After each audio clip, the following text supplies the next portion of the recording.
What's up, everybody? Welcome to another episode of the Free and Clear Real Estate Podcast. I'm your host, Will Jones, owner of Elevate Title. Today, I have a very special guest with us today. She is a mother, she is a friend, she is a wife, and she's all of those things to me. This is my wife, Erica Jones. Thank you for having me, Mr. Jones. All right, so today we're talking real estate investing and we're talking house hack.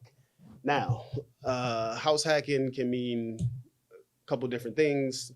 Could be, where you rent out a space in your own personal home. But today we're going to talk about how we house hack, which is buying primary residence, staying in it, fixing it, and then selling it to upgrade and move on with our life. So tell the people just to start a little bit about you before we get into the episode. Well, you kind of said pretty much everything about me. I'm a wife, I'm a mother, and I'm a friend, and I'm married to you. And the first time we house hacked was in 2016. Okay. So I gave all of the accolades to you, but tell people a little bit more about your background, what you do for work, um, how you got started, the whole nine. So I'm in the mortgage space. I've been doing mortgages since the early 2000s. And that has come in handy when we're house hacking because I've been able to use financing tools basically to help us achieve our goals. Okay. So now house hacking started back in 2016. I think you said. I don't remember the dates. We've done it so many times. Um, what in your estimation, was it something that we kind of tripped into, something that you heard about before and wanted to get into it? Like, what's the whole background of how it got started? If I remember, well, the thing is, it was after we did our first flip. So you worked for a real estate investor, and they were flippers, and we wanted to get in on the action. That's what we wanted to do. So we did our first flip, and then we were kind of eager to get out of the house that we've been living in. Sorry. Um, yeah, we had been in our current house for 8 years already, and we wanted to upgrade and get out of the area we were in. So the flip was kind of the catalyst to where we're like, okay, well maybe we could do this with our own primary residence. Okay. Now, just I know there's going to be some people out there that have never heard the term house hacking. If you had to explain it in layman's terms, as simple as you could, like what exactly is house hacking in the reference that we're talking for this episode? Um, like you said, there is a lot of different house hacking definitions.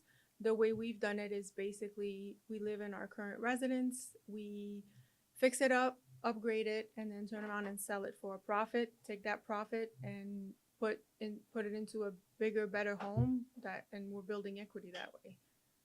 Okay. So, in your estimation or your opinion, based on or our experience, what do you think is the best type of property to house hack? Is there a type of property to house hack? I wouldn't say that there's the best type of property. I think it's just based on your personal preference. Sometimes you have to go and move into a house and, it's ugly. Are you willing to live uncomfortably or in an environment that may not be up to your standards and then fix it up slowly? So I think it just depends on the individual, what they're willing you know, to put themselves through in order to gain the equity in the long run. So we'll circle back to that. What you're willing to put yourself through later on in the show, because there's some pretty wild stories of what we went through in a couple of our house hacks. So make sure you stay tuned through the whole episode to catch some funny moments, some bloopers, and just some outlandish nightmare stories. Um, so going back to house hacking, is the location important where you buy the house that you want to quote unquote house hack? Again, I think it all comes down to personal preference. What if you get into a house and the market crashes and you're stuck living in there? Are you comfortable in that neighborhood? Is that something that you could be in there knowing that it's not your forever home, but it's a home that you could be comfortable in for now? So I think the way we've done it has always been going into neighborhoods that we liked and areas that we were comfortable in, and you know, we've just kind of been lucky with. And I'm glad you said lucky because I'm formulating the next question in my head based off what you're saying. And, you know, if you're going to do this as a business, you probably should have, some business acumen or some type of business plan going forward when you're entering into something like this. Um, but with us, it wasn't the case. We literally found a neighborhood that we liked, the city that we liked, and then kind of the market took care of everything else. So is that something, should people have a realtor to say, hey, I'm thinking about house hacking this property. Do you think this is a good investment? Or should they just kind of fly by the seat of their pants, sort of like we did? But we're in the real estate space. So, Right. We kind of know what's a good neighborhood, what's not a good neighborhood. I have a real estate brokerage. You've done mortgages in the mortgage space. So we kind of talk to people and see people and kind of know the area. So it's not necessarily we had to run a business plan. We kind of already knew built in. Well, yeah, obviously we have more experience than, let's say, the person who does this for the first time. So I definitely think that you need to work with a mortgage professional and you need to work with a real estate agent. A mortgage professional will give you what your options are as far as financing those type of things. It's not just, yeah, I want to do this and I'm going to get a mortgage. You have to, depends what your time frame is, and again, your risk tolerance. So you definitely need a good mortgage broker for that, and a realtor that can educate you on the market. They can look at trends. Is it a declining market? Is it stable? And then they can help you negotiate a good deal, because you want to go in with a property that's ugly and rehab it from the ground up. So they have to be able to negotiate.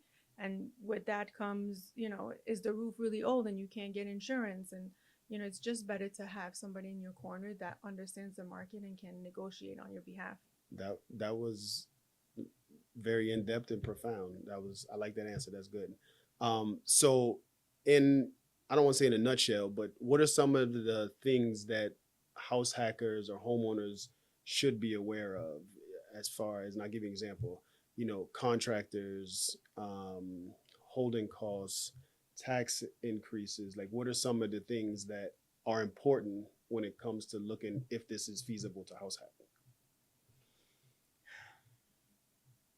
I don't think that it's just for house hacking, right? Like, it's a real estate transaction, and there's certain things you have to understand and know ahead of time, whether it's investing, whether it's going into it as your primary residence and you plan on being there for 5 years, or house hacking. You brought up the taxes. If you buy a property that has been owned by one owner for a really long time, their taxes are going to be low because there's most likely a homestead exemption on it. So it's only increasing by 3%. 3% every year. But then you turn around and you buy the house, and even if you file your homestead, the property is going to be reassessed based on the current purchase price. So you can go from $1,000 a year to all of a sudden your tax bill is 8,000, and you get your mortgage statement and your mortgage went up and you don't understand why. So it's important that you can go on Broward County in Miami-Dade, wherever you're at, and I'm sure across the country anyways, but you could do a tax estimator where it'll put, you could put the exemptions you qualify for, the purchase price, and it'll give you a tax estimate. So you want to forecast what that payment is going to be like next year when it comes in. Are you comfortable making that payment? Or, because you may not be able to afford the house. So that's one of the things. Another major thing that you need to take into consideration is contractors, right? Are you going to do the work with permits, or are you going to do it with? Shh, we can't talk like that. I mean, it's the reality, right? Like, what kind of work are you going to do? Who are you going to hire? Obviously, if you do it with permits and you go with a more reputable contractors, they cost more money. They tend to be more reliable. But even so, I don't want to talk bad about contractors. This isn't what it's about. But, there's a lot of janky contractors out there. They'll take your money and disappear in the middle of a job. It's happened to us. You hear all kinds of stories. Of ours. Yeah, I mean, we had one who told us his wife stole the money from his bank account and he couldn't finish the job. I mean, So you have to have again, a high tolerance for risk and a contingency plan. Like, you don't spend your last dollar doing this, because things will go wrong. Not things can go wrong, things will go wrong whenever you do some sort of rehab. So just really plan out and learn to roll with the punches. Okay. So knowing all the experiences that we've had with contractors, that friends of ours have had with contractors, are you now more of a DIYer or more of a hirer? I'm more of a let my husband handle it. We know what I am. I'm the DIY guy Yeah. that takes 15 trips to Home Depot just to do one nail in the wall, according to her. Yeah. It's true. But I learned in the business of flipping houses, some of the contractors used to hate me because I would be over. What are you doing? How do you do that? Why are you doing that? Yeah. But because I want to know, not because I'm trying to eliminate their job, but if you understand what somebody's doing and you understand the value and the knowledge that they have, they can never overcharge you. One of the houses that we're going to talk about later in an example, the contractor wanted to charge me, I think, $1,800 to do the Durock in the bathroom. And I went to Home Depot one day just looking for something else, and I happened to walk past the same Durock that was in our unfinished bathroom, and I was like, "Wait, this piece of Durock's $18? Like, where did $1,800 go?" Because it literally might have been 4 pieces of Durock, and we were being charged $1,800. So that kind of triggered the wherewithal in me to start paying attention to what materials cost. Pay attention to how much people are charging for labor. See how much labor is involved, because people will tell you, "Oh, to change this outlet, it's going to take me an hour, and it's so dangerous and this." And then you watch them do it, and you're like, "Wait, that took you 2 minutes, and you didn't even shut off the breaker. So clearly, it's not that dangerous." Well, that's how contractors make money. So they charge you based on the job, right? They'll say, it'll cost you $20,000 to do this bathroom, and then but you don't have to pay supplies or materials, and then you realize that they upsell you on the material. So again, it's doing your due diligence. Like you said, in the beginning was a lot of trial and errors, right? We got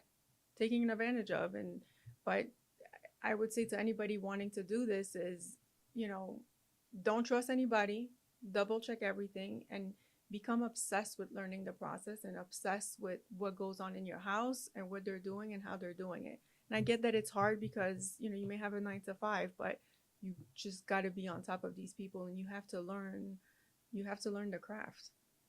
And there's always YouTube University. Yeah. Literally, I fired a contractor in a flip that we had. I know it's a little off from house hacking, but I fired the contractor in the middle because there were delays and overruns with cost, and things weren't moving. And I literally framed out the closet in the primary bedroom. I did the bathroom in the primary suite, and it passed inspection up until, the part that I could do before it was out of my scope that I felt comfortable doing. So it's a lot of information out there. So don't take the first thing somebody tells you as the gospel and then just run with it, because that person might be dishonest, might be untrustworthy, or might be just trying to screw you over. So you definitely want to make sure you understand the process, and not just in house hacking. This goes if you plan on living in the house for 40 years, if you plan on becoming an investor and flipping houses, or becoming a landlord and fixing houses for your tenants. Like, all of these things matter beyond one specific thing that we just happen to be talking about.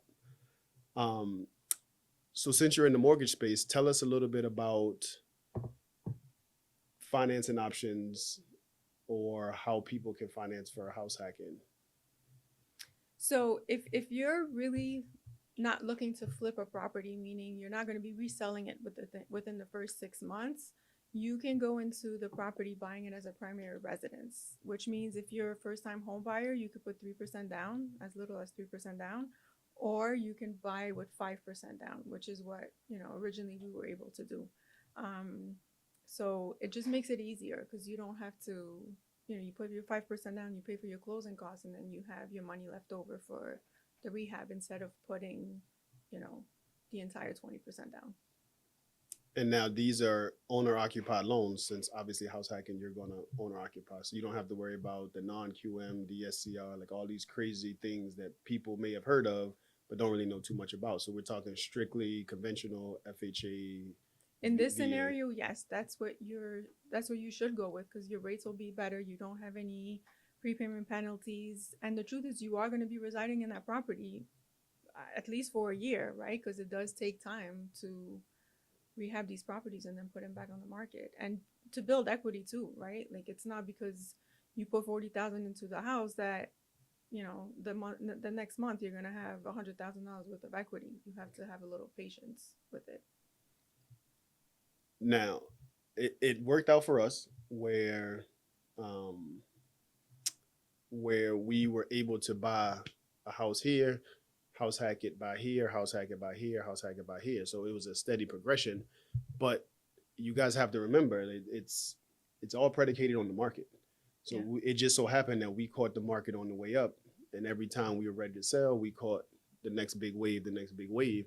So it may not always happen where every so often, like clockwork, you're able to upgrade it. It's a market play.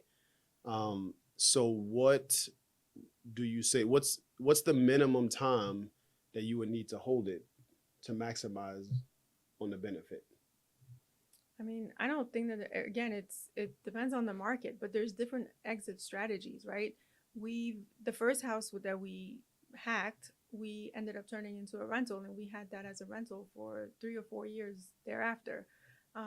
So if you're unable to get out of the house or with the kind of profit, you can always turn it into a rental.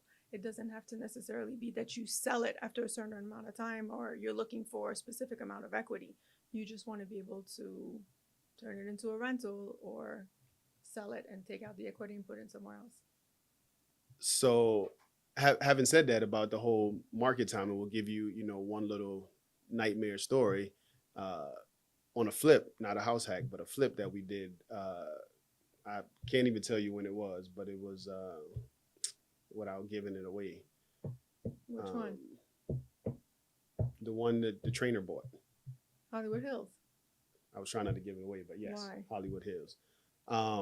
So that one, and this is going to the whole timing of the market thing. So we bought the house and we thought it was good. All the numbers lined up from people we talked to. This is one of our earlier flips, so we weren't, fully entrenched with, all of the things. So we asked a lot of questions, got some help, and everything said was smooth. So we bought the house. I don't remember 200 something. Supposed to sell it at 550. Ended up selling for 450. So we actually lost money on this deal. And a year later, the people that bought it from us sold it, didn't do any improvements to it. They just rode the market for 12 months and walked away with $100,000 profit. Well, I want to correct you on something. It wasn't that we went into it not understanding the market we were getting into. We thought we were in a specific area and we were on the street right over, which is why, and nobody caught it, right? Like the investors that you were working with that have been doing this for 20 years in South Florida didn't catch it. The original appraiser we spoke to didn't catch it. The contractor didn't catch it. Like everybody thought it was for spot specific, on. right? And this is, go ahead, sorry. So this is why it's important to work with a realtor that knows the area, right? Because we went into that area having never flipped anything in there, never bought anything in there, and we relied on somebody's expertise, which listen, mistakes happen, right?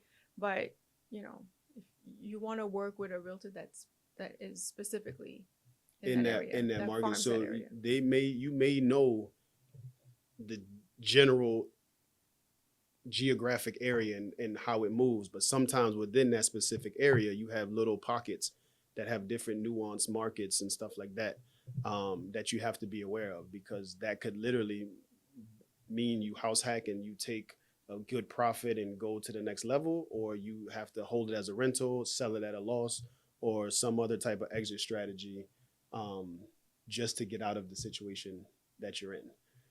All right, so circling back to the whole time frame to maximize the benefits, I don't think I threw you the right alley-oop, little basketball term.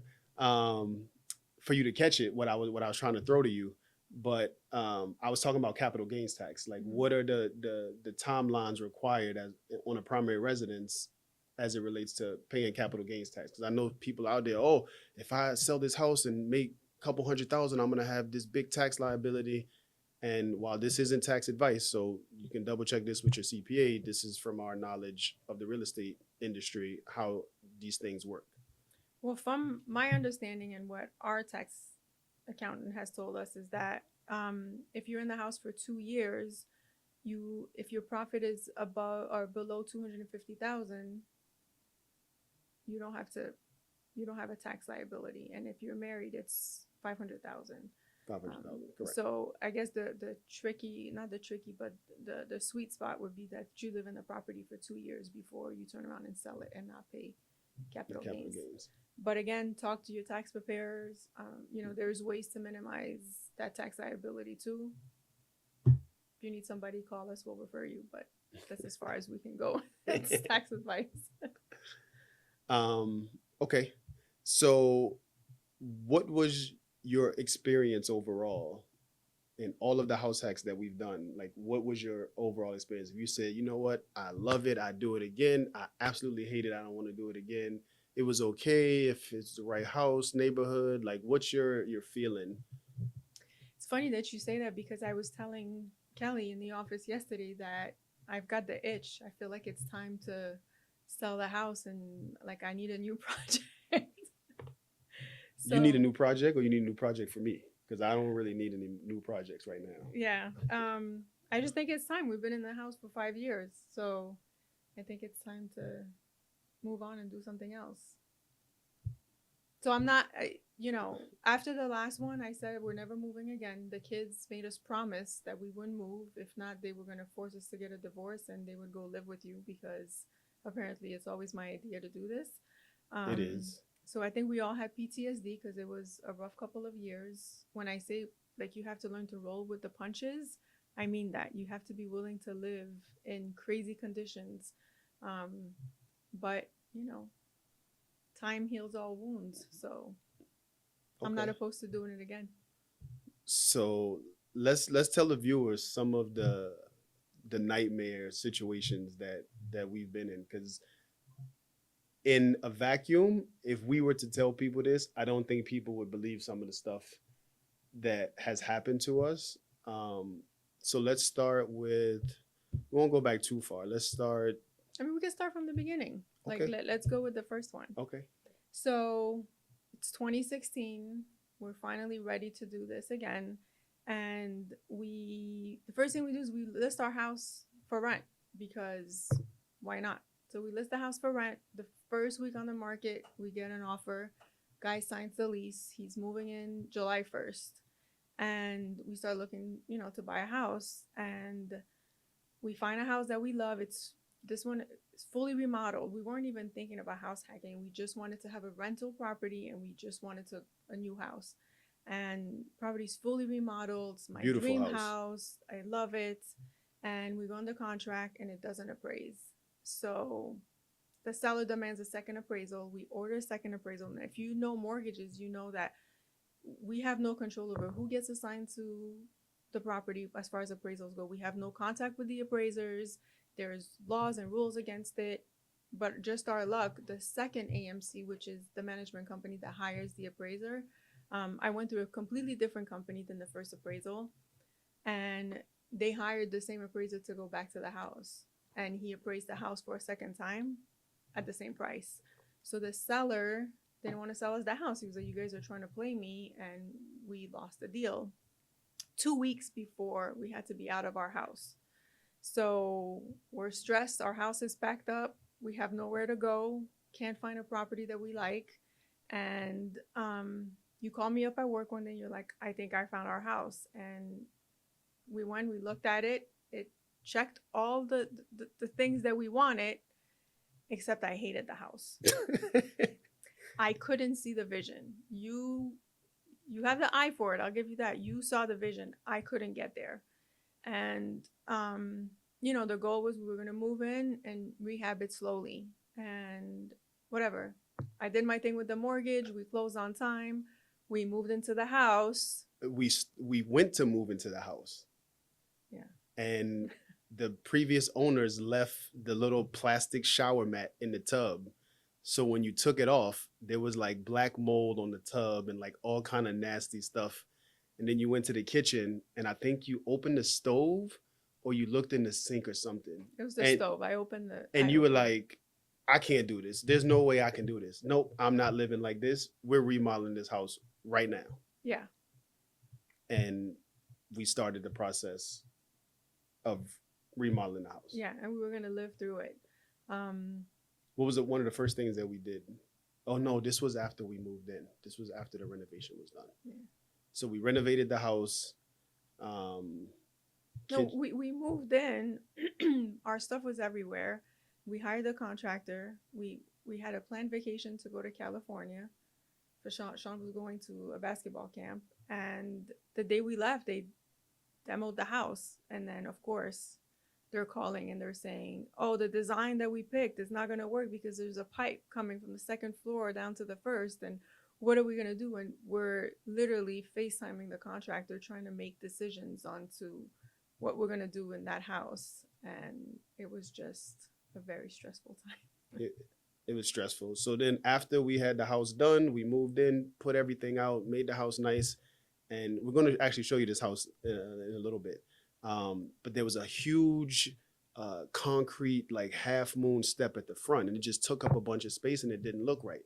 So we made this stupid decision to break the concrete step up after we had moved into the house already. Yeah. So if you can only imagine the amount of dust that was in the house was just an ungodly amount of dust.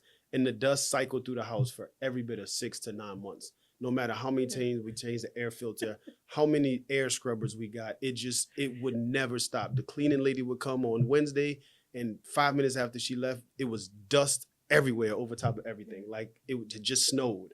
And it was supposed to be like they had to go back like 4 times to Home Depot to get a stronger, I don't know what they're called, but those machines that break up the cement. That project, like they undercharge us for that because they worked on it for like a week straight just to break up the heavy concrete. It was a disaster. A disaster. It looked good when it was done, but it was a disaster. So we lived there till 2020? 20, 2020. yeah, 2020. So we decided we're going to sell the house. It's time to upgrade. We wanted to move to a better city, schooling wise. So put the house on the market. House is beautiful. Everything is great. Get an offer, sign the contract.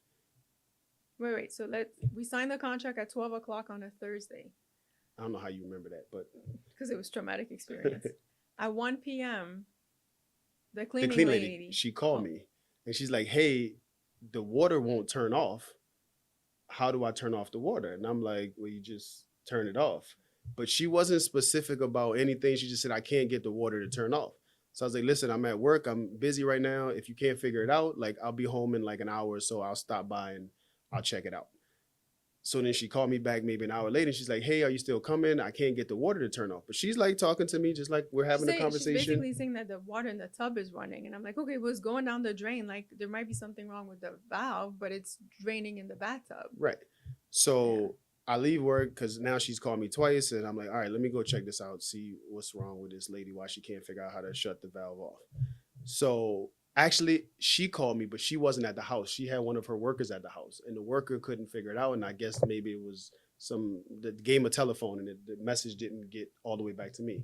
So I come home, open the garage, walk through the back door, and I walk in the house, and there's water pouring down from the second floor, just pouring from every orifice, every light, hole, fixture, There's everything. literally like 2 inches of water downstairs. Like we can't go anywhere. It's flooded, completely flooded. I think you guys might have forgot this was hours after we signed the contract to sell the house. Mhm. So this happened now that I remember, it happened on a Friday. Thursday. And we wanted to get it done because they were trying to schedule the inspection for the weekend. Mhm. So Okay, and we had put the engineered wood floors, which are water resistant, but they are not waterproof. And so again, Kelly, my best friend, came over and we've got like industrial sizes of baking soda. And we're spreading baking soda because we don't want the smell to come in. We're trying to soak up the water. The kids are running around.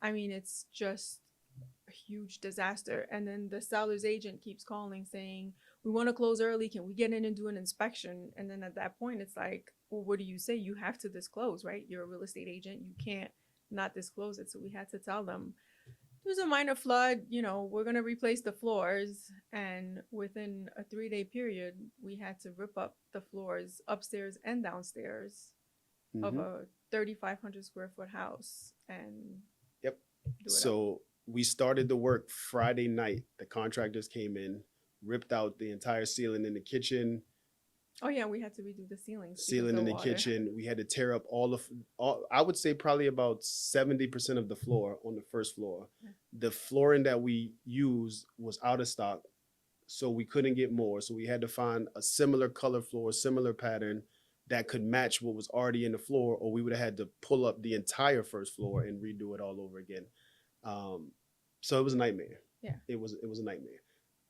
Thankfully, by Monday, the house was put back together and you would have never known a flood happened at all. So the guys came in, they did some real good work. They worked super late, came in the next morning early, and they got it knocked out over the weekend. House closed on time. We made our profit. We took that profit and then bought the house in Cooper City. Well, and that's not without its drama too. So we wanted to move to Cooper City so the kids would be in the Cooper City school district, and we go see this house and I walk in and I'm like, this feels like home. Like the energy is just, I love the house, I love the backyard. It's just where I want to be. And we get to talking to the lady and she was going through, a really bad divorce and she was about to sign an offer and I'm like, please don't sign an offer. We'll make you like a really good offer. Whatever. We go on the contract. They had already had an offer on the table, but she had an attorney for the divorce, and it was around Thanksgiving time, and the attorney was out of the office for the holiday, and that's the only reason they hadn't accepted and signed the offer. Right. So that gave us time to see it, negotiate, and Right. And then we had to wait because of the divorce and stuff like that. So we weren't scheduled to close until February. And then, we went into the house and we wanted to upgrade it because we had already established I didn't want to live a certain way. I didn't have the patience. And so we Bougie. wanted to do the kitchen and do all these things. So we closed as soon as possible, even though we were still living in the other house. And then we closed, we actually sold the house in Miramar on, don't ask me. you don't ask you. I don't remember. Oh, on Miramar? It was March 17, 2020. No. Oh, yes. We sold March. We went to the closing table, and as we're signing documents, it's on the news that the country's shutting down, that we're going into quarantine.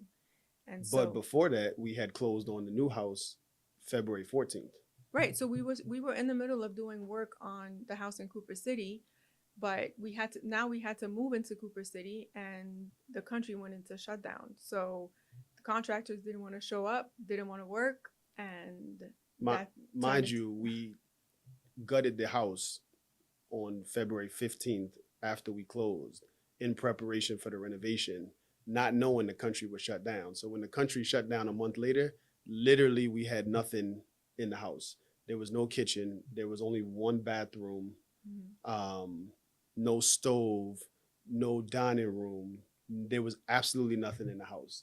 I think maybe we had kitchen cabinets. I think without the front, just the base. just of the the base. cabinet. They just came and just stuck the base down in the footprint of where we wanted the kitchen. So we had to go to Home Depot, buy the heavy duty like flex boards to put on top. So we had a place for stuff to sit. We bought a grill because we had no way of cooking. no way of cooking. And the box that the grill came in was our dining room table. We sat outside on patio furniture, and we had a Home Depot bucket as true. our chair and as our dish sink. Yeah. And the kids didn't have school either, so they were stuck. I mean, they spent the whole month in the pool because there was nothing to That do was the inside only the thing house. that saved our marriage, probably, is the fact that we had a pool and the kids had something to do Yeah. instead of being stuck in the house. We all slept arguing in and the fighting. living room on mattresses and couches and yeah. this is adult behavior, by the way. This isn't like 20-year-old college stories. This is us in our 30s having to deal with stuff like this. Yeah. Okay, so we buy that house, we put the money down on that one, and now we've renovated that house. 18 months later, 18 months later, she decides she's ready to sell and buy a bigger house. Well, like he said earlier in the podcast, the market was on an upswing, right? It's COVID. The prices are going through the roof. And we're looking at prices for that model we were living in, and we realized that we can sell for. So just to be not bragging or anything, but the house we paid was $645 when we bought $645 when we bought it, and when we sold it 18 months later, we sold it for $1,110,000. So this was literally like the peak of COVID, where everybody was coming and they wanted a house and they didn't care what they would pay for it. It was actually the first house, I think, in the neighborhood that broke $1 million in that square footage price range. Yeah. And then since then, that model has consistently sold over $1 million. Yeah, we set the record for the neighborhood for sure. And then, you know, it's still COVID, and you know, now we're talking June 2021. So we bought a house in the same neighborhood because we really liked the area we were in, and bought the house and decided this is going to be our forever home. And so the same thing, we gutted the house, and then because it was COVID, now the contractors were working at this point and doing what they needed to do, and then there was a shortage on supplies. That's when they were closing the ports and we couldn't do anything.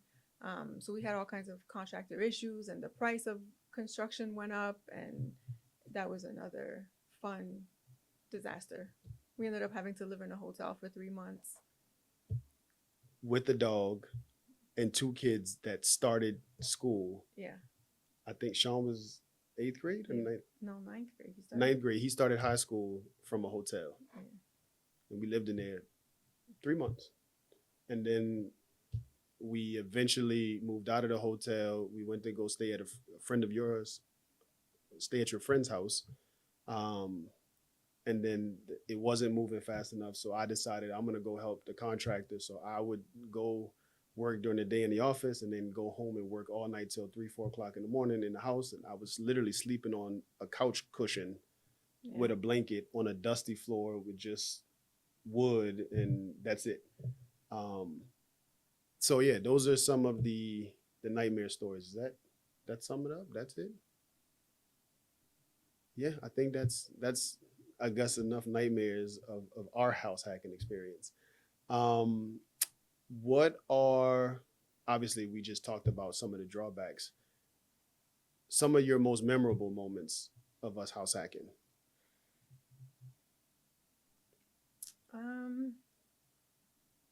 Like memorable how? Like good memories of it? Yeah, good memories. We just went over all the bad memories. You know, it's a lot of fun to, when you see the finished product. Like it's when you have a vision, and you know, when you see what's in your head like it's a creative process too, right? Like picking the materials and designing things, and you know, that to me is always worth it. And then, you know, you turn it into a home and it's beautiful and you're happy, and you know, it's a place that you love. When you put so much sweat equity into a house, like you love it. That doesn't mean you don't move on from it, but okay. So that's some positives, house hacking. You've heard the negatives. You want to take a look at some of the stuff that we've done, yeah. and kind of talk about it, and we can explain it to the people. Now, just bear with me because it's the first time I've ever tried to do this, so hopefully it works out.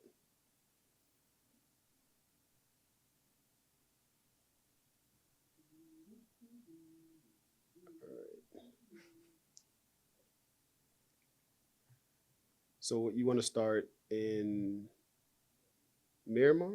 Yeah. Let's start Miramar. All right, so we're going to show you some before and some after pictures of the house in Miramar. So this is just a little outside picture of what it looked like before. And then it's gonna take a little second because when I put the pictures on the iPad, it kind of threw everything out of order. And this is the after. A little bit cleaner, a little bit nicer. Curb appeal is important. Now we'll take a look at some stuff on the inside. So I'll show you before first of some stuff on the inside, and then I'm going to show you a similar or almost exact angle of the after. So here we have, you want to explain? So that was the dining room, and it might be hard to tell on pictures. The house, which is why I didn't want to move in there and I didn't like it. The house was very much divided and I can't say the word. Compartmentalized. Right. So I couldn't see the vision, but this was essentially the dining room, and you ended up blowing that whole wall out. This is the after. Right. So as she So said, that wall was blown out, and we turned this into Peninsula Island. this was the call that we got while we were out on vacation, because you can't really see it from this picture, but in the corner there's a stack, a drain line from the second floor that comes down into a tube right there. Maybe you'll see it in a different picture. But this goes to not knowing. Sometimes when you open up a wall, there's things in there that can't be moved. Maybe it's a load-bearing beam or a drain stack like that. So you have to be careful because, everybody wants to tear a wall down to make things open, but you never know what's inside until you bust it open and kind of go from there. Here is the primary bathroom, original. Very nice and attractive. And then the after, completely different. This one, we even changed the layout. There was a bathroom that was really tight, so we actually put the shower where the toilet room was, and then put the toilet where the old shower was, and then reran all of the drain lines as Yeah, well. That's right.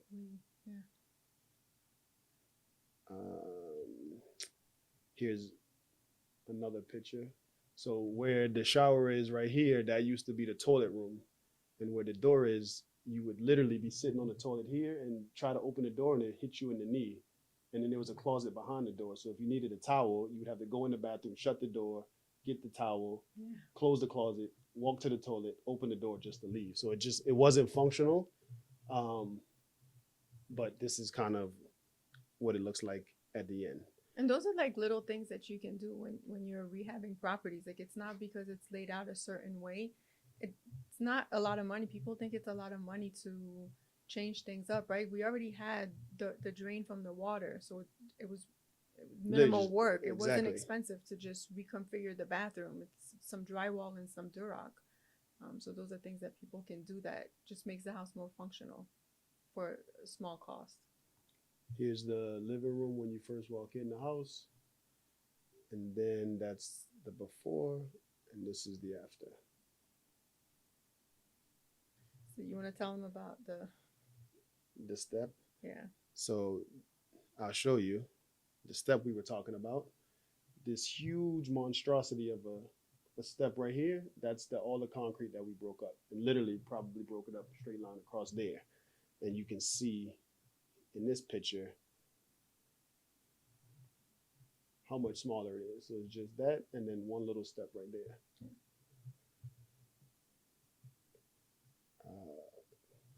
Kitchen. So you can see the dining room is segregated around the corner. And then the kitchen is boom.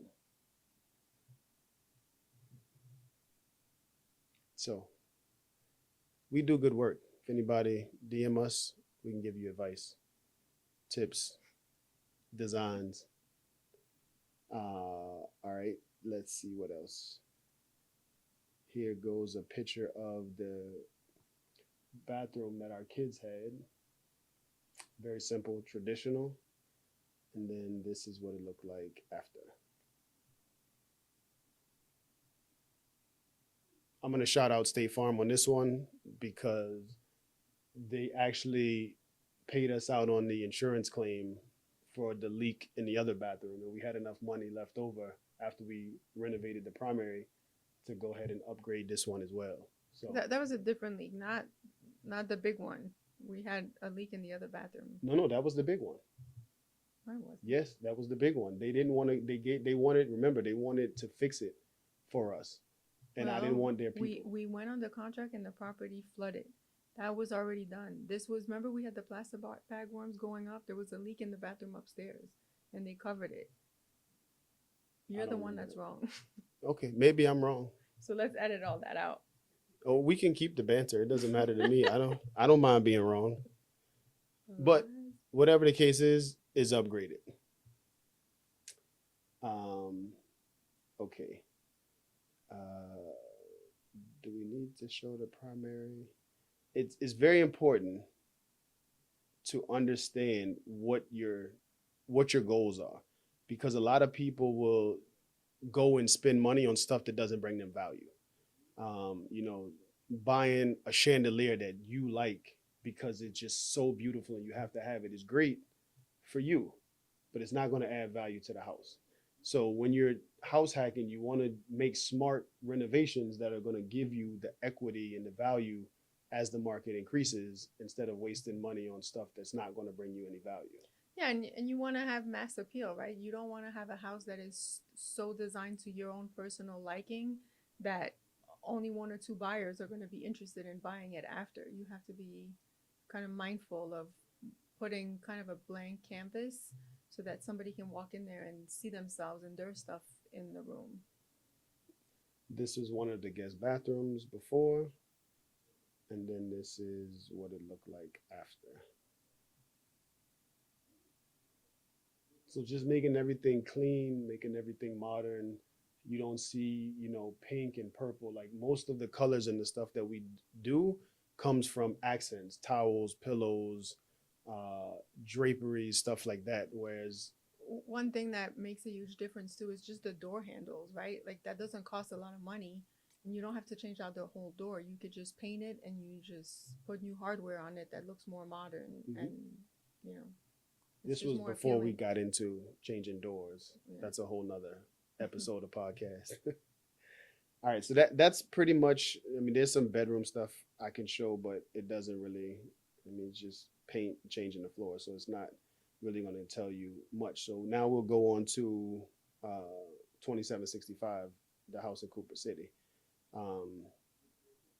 Here is a before of the outside of the house.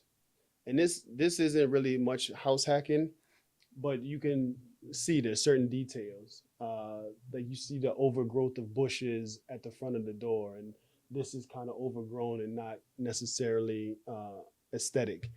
And even the picture is just a regular run-of-the-mill picture. You're selling the property, you want to put your best foot forward. So this is the property, a picture from when we listed the property. It just looks so much cleaner. So you see we cleaned out all the stuff in the front. We put this little border here, some mulch. Like it looks more aesthetically pleasing, on top of the fact that the photo's super edited and it looks more inviting. So that's just on the outside. Now going to the inside. Let's go here. Here's one. This was our kids' bathroom. It's almost similar to the same bathroom as the last house. Didn't even recognize that. So that's the before, and this is the after. Somewhere in here. Here it is. So we tore the wall out, and then we put the bathtub inside of the shower enclosure. So you have a shower here and the bathtub there. And just, it makes it open, airy feel that most buyers like today. Kitchen is super important. This is what the kitchen looked like originally. This one is probably my favorite kitchen that we've ever done. From design to materials, the aesthetic, it was just... It is my favorite of all the houses that we've lived in, flipped, or... Hands down, it's a top-notch job. Really good kitchen guy. Let me see the angle. All right, so we go with this one. Boom. So that the island was, I think, 20 feet in an L shape. We had the floating ceiling at the top with the pendant lights hanging. I think that was quartzite stone, I believe. Storage on both sides, all the way around the island. Microwave inside. Um, so really, really nicely done. After, here's another angle of the kitchen before versus. Yeah. Now these were 10-foot ceiling, I believe, Yeah, I think taller than that. maybe 12 foot. So we had the cabinets almost all the way to the ceiling. So a lot of storage space. Is really nice. Um,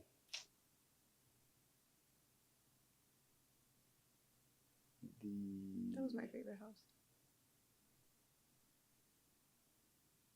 Here's the primary. That's before. Primary after.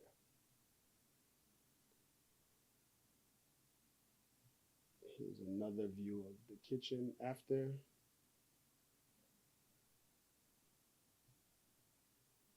And trying to find it. Here's the dining room before.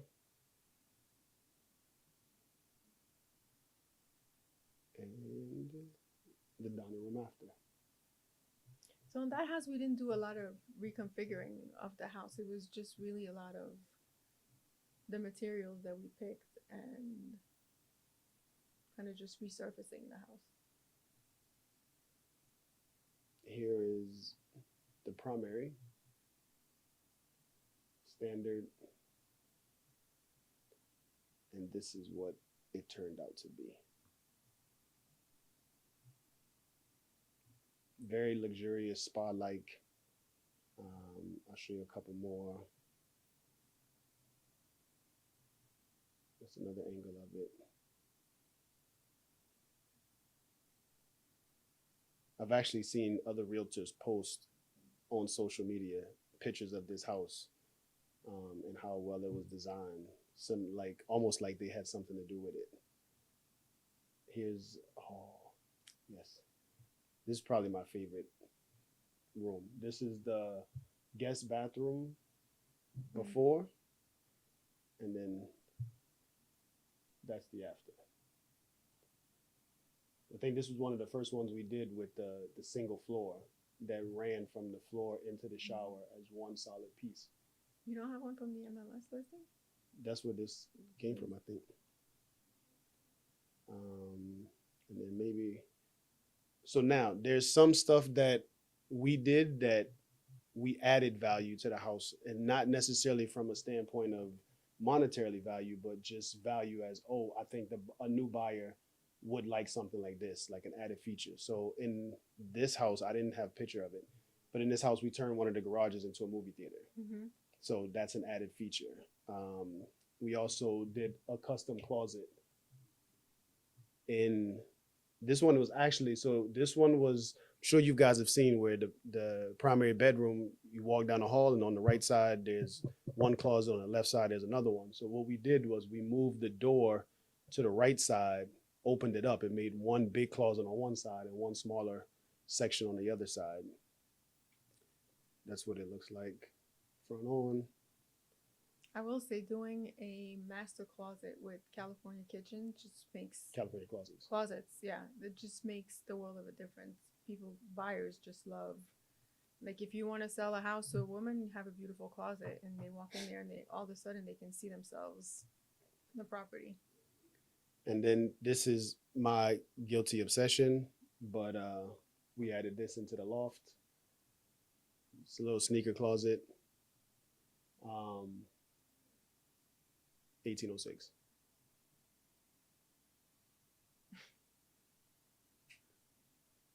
So yeah, this is a little guilty pleasure of mine. It's a sneaker closet. This was just a storage closet when we bought it. So I had my cabinet guy custom make this. You have to understand the market too, right? Like we wouldn't have put something like this in the first house we were in. It was a $300,000 house. You have to know, you have to have discernment into what kind of upgrades or where you're going to spend your money on, because Correct. at $300,000, you don't Even need. even at maybe 645,000, this might not have been something that a normal person would have done. But this is my thing. I'm a shoe guy, so I did this more for me Yeah. personally. But it also has use for other people. And then when You we can never sold go it, wrong with storage space, anyways. Whatever you put in there. correct. And also once it hits $1 million, now it's like, oh, I have a custom shoe closet, and I have a custom closet, and I have a movie theater. Like these help you sell your property when you start moving into bigger numbers. Yeah. Whereas, this would have been just something for personal use if the market never took off like it did. Let me see if I can find one more. But here goes. Here's a couple more of the closet, just so No, I people don't think. can see. But that's some of the, or I guess the last two house hacks that we've done. Um, so it's not anything that's too overwhelming. You can do it like we did and just jump off the deep end and go right for it, or you can say, you know what, this first half of the year I'm gonna do the bathroom in the primary, or the second half of the year I'm gonna do the kitchen, and then the beginning of next year I'm gonna do the other two bathrooms in the house. So it doesn't have to be something that you dive all into at once. It can be in stages or slowly drawn out, and it doesn't have to be 2 years I'm in and 2 years I'm out, and then I'm on to the next one. Like you have to feel it out. You have to play with the market.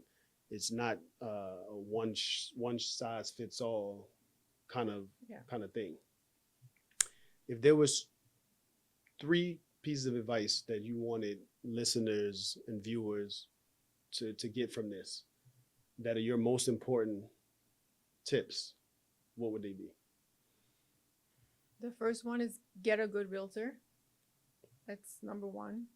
Number two is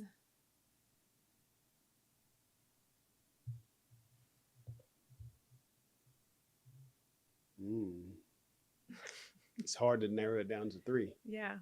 I mean, again, I don't know if there's 2 or 3 or 10. For me personally, it's just you have to learn to roll with the punches. You cannot freak out over every little thing that goes wrong. Like you just have to learn to have a high tolerance for chaos, and You have to have a thick skin. yeah, just be prepared for something to go wrong, because it will. And if you're prepared and it doesn't, good for you. But if you're prepared, you're not gonna, lose your mind over it and be upset and be stressed out, because it's gonna happen. So it's just go into it with an open mind and expect the worst and just be prepared. Okay. What's one renovation you would absolutely never do in your house hack, or in a flip, or in a renovation? Like, It's just something that it's like, I don't understand why people do this, or people always force this into a renovation. again, it's the overly personal design aspect of it. You know, I've seen people, like you talk about chandeliers, I've seen people spend $20,000 on a chandelier that I would pay $20,000 to have taken out of the house, right? Like, it's just, don't be specific kind of. And I get it, people want to live in a space that they love and all of these things, but the house shouldn't represent you personally.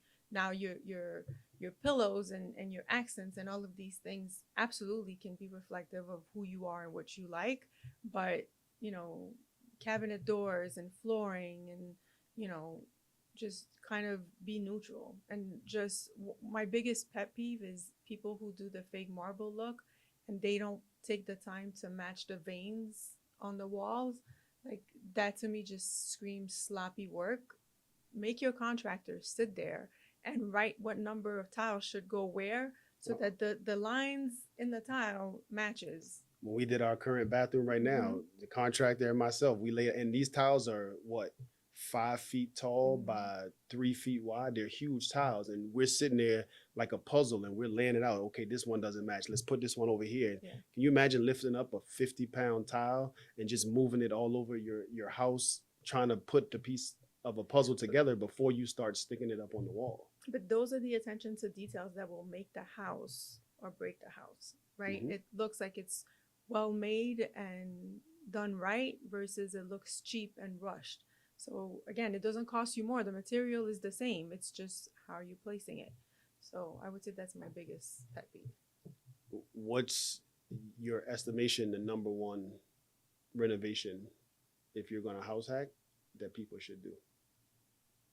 I mean, it's kitchen and masters or primary is what sells houses. Your kitchen, absolutely. You know, recently you sold a house and, you know, the property was beautiful, great bones, but they started renovating upstairs and doing all this work and, you know, in guest bathrooms, but they didn't bother with the master bathroom and the kitchen. And it was hard to sell the house because Extremely hard. that's the biggest expense, right? So people are going into it. Great, the guest bathroom looks great, but that doesn't cost a lot of money. It's the bigger items. So if you're gonna do it, those are the ones that you should do because that's what will sell the house. Somebody can walk into a house and say, okay, master's done, kitchen is done. All I have to do is the guest bathroom and upgrade the floors. I could deal with that. But I would do Kitchens can be expensive. And I was talking to my kitchen guy maybe like a year or so ago. And, you know, he always jokes that he gives me like these great prices. And he does give me great prices. Still expensive, but he gives me great prices. And he's like, you know, technically your kitchen should be 10% of what the house costs. And when I looked at that, I was like, oh, well, I'm definitely not spending that much on this kitchen. So we need to work on something. So just if you have that figure in your mind, the kitchen is 10% of what I paid for my house. That's kind of give you an idea of how expensive a kitchen can be. At $400,000 house, you're talking a $40,000 kitchen. Mm-hmm. That is not nothing to sneeze at all. Like that's a huge investment. But again, it always goes back to the same thing, right? What materials are you picking? If you're gonna pick a cheaper material, make sure that it looks expensive. Like we've gone and spent money on tile that it was really cheap but looked expensive, right? Mm-hmm. Like, so just be mindful of what you pick. Don't just look at the price, look at what it looks like. I've seen some expensive tile that looks tacky and cheap, right? Like just you have to have a certain taste level going into it. And I think that's what makes a difference. Even the kitchen, maybe you resurface cabinets, which we've done in the original house we were in. Mm-hmm. So you don't have to replace the whole thing. You're just replacing doors. You save money there. Like there's different things that you can do that doesn't have to be super expensive, but that's just aesthetically pleasing. Well, I'm going to leave it on that mic drop moment. That's a great way to part. So guys, you can stay tuned on YouTube every week for new material, new episodes, new guests, new everything every week. It was great to have you on. Thank you for finally agreeing to do this. I know this is not in your comfort zone, but I appreciate the effort of you coming through to help fulfill my dream and make this podcast what it is. Now let's go find a house to flip. Time to buy another house to flip. No. All right, guys. Thanks for watching another episode of the Free and Clear Real Estate Podcast, where we cut through the noise and talk all things real estate. This is Will Jones, your host. I'll see you again next week. Thanks, everybody.